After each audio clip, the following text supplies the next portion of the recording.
«17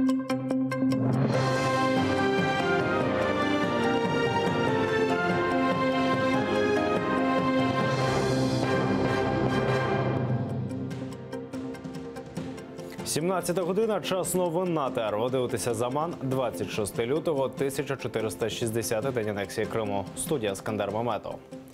День спротиву Криму російській окупації. Так офіційно планують назвати сьогоднішню дату. 4 роки тому під стінами Верховної Ради Криму вийшли десятки тисяч кримських татар, аби завадити проведенню сесії парламенту. Верхівка Ради намагалася ухвалити рішення про вихід півострова з України. Були під парламентом і прибічники приєднання Криму до Росії із триколорами та георгіївськими стрічками. На площі відбулися сутички. Призначена на 26 лютого сесія так і не відбулася. Завдяки активним діям українських патріотів анексію півострова вдалося відкласти на один день. І показати, що добровільне приєднання Криму до Росії – міф. Як це було? Далі без коментарів.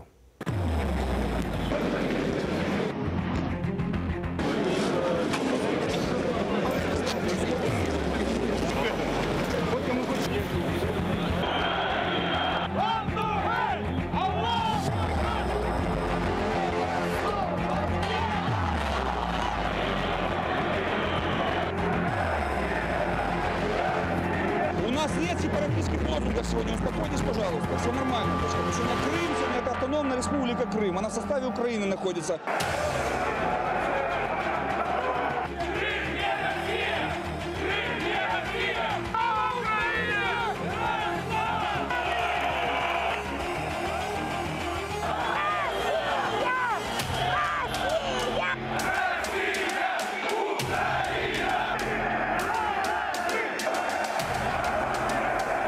Мы не позволим нарушать целостность Украины и заявлять от имени народов всех в Крыму какой-то банде, кучке провокаторов.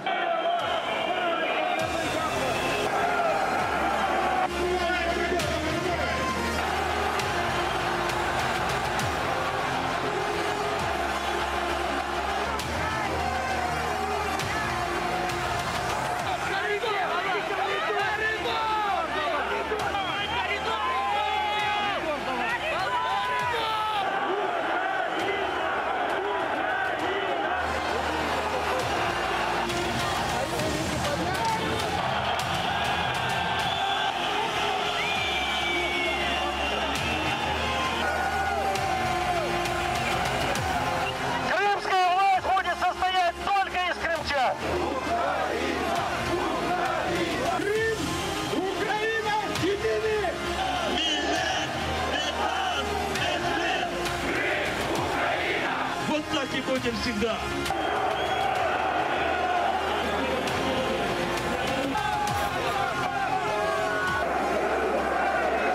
Они вообще не трезвые сюда пришли вообще. Вино, монобах из Балат. В этой стороне были россияне, мы находились с той стороны. Они явно не пришли с мирным протестом.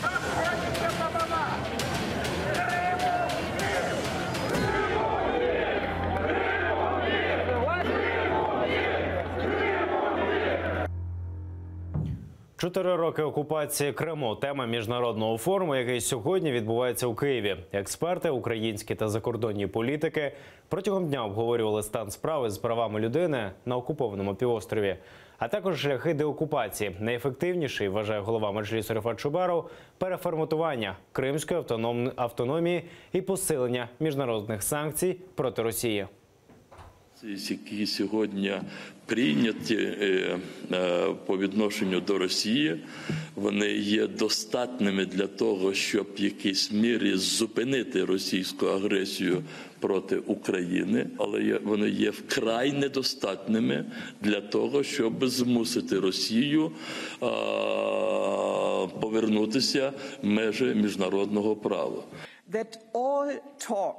Всі розмови про зняття санкцій з Росії недопустимі. Санкції повинні діяти, поки Путін не виведе свої війська з території України і не відмовиться від стратегії викривлення подій в Україні. Хочу висловити протест тим представникам Німеччини, які говорять про зняття санкцій.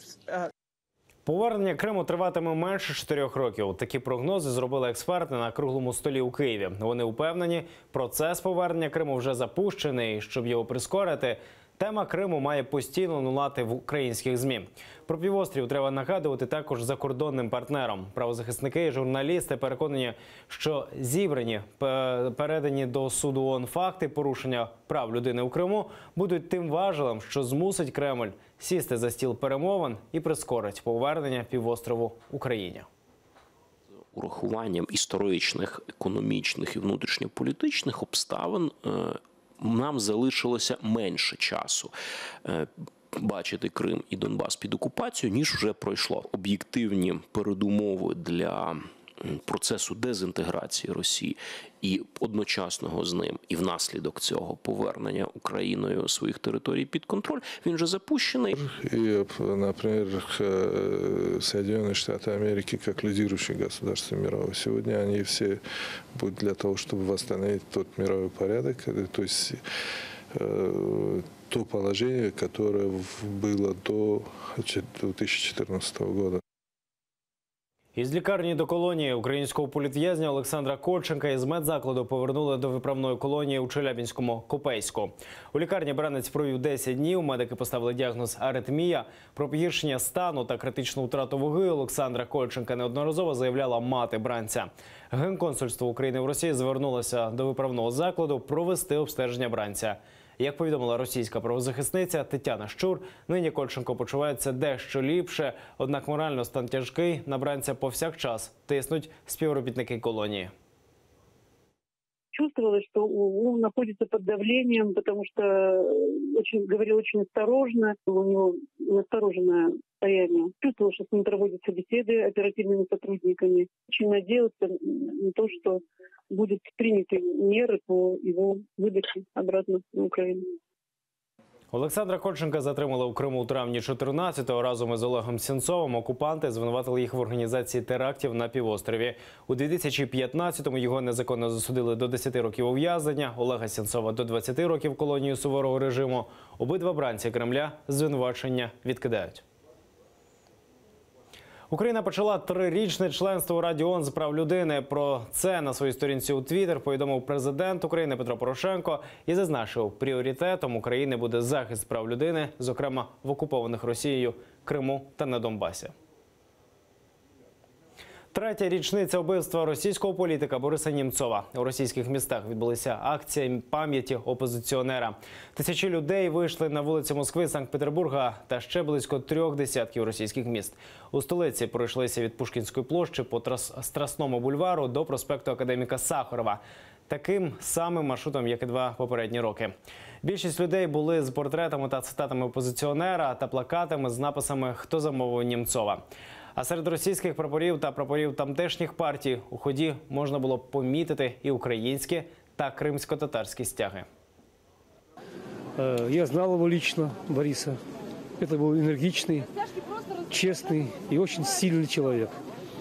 И, конечно, то, что он говорил и предвидел всю картину ужаса, которую мы сейчас имеем в России, и поэтому плата была, конечно, дорога. Эта власть просто его уничтожила. Це всі новини на цю годину. Не пропустіть наступний випуск «Заван» кримсько-татарську менш ніж за годину. До Дня спротиву російської окупації телеканал ТР, а також ЮА Крим та Еспресо продовжує телемарафон до 4-ї річниці мітингу за цілісність України під стінами Кримського парламенту. Щогодини в нашій студії політики, експерти, громадські діячі та учасники подій того дня. Будьте з нами.